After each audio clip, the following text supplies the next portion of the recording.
வரும் சட்டப்பேரவை தேர்தலை முன்னிட்டு தமிழ்நாடு முழுவதும் 100% வாக்குப்பதிவை வலியுறுத்தி பல்வேறு விதமான விழிப்புணர்வு நிகழ்ச்சிகள் நடத்தப்பட்டு வருகின்றன.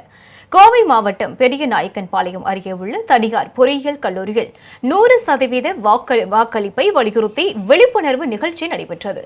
இதில் 1445 மாணவ மாணவிகள் கலந்து கொண்டு தேர்தல் ஆணையம் அறிவித்துள்ள இருவாச்சி பறவையின் உருவத்தை மனித சங்கமம் வடிவில் அமைத்து விழிப்புணர்வை ஏற்படுத்தினர்.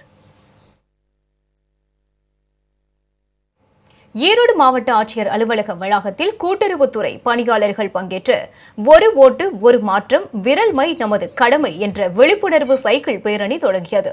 இதனை மாவட்ட ஆட்சியர் கந்தசாமி தொடங்கி வைத்தார். இதில் ஏராளமானோர் கலந்து கொண்டு 5 கிலோமீட்டர் வரை சைக்கிளில் பயணித்து விழிப்புணர்வு ஏற்படுத்தினர்.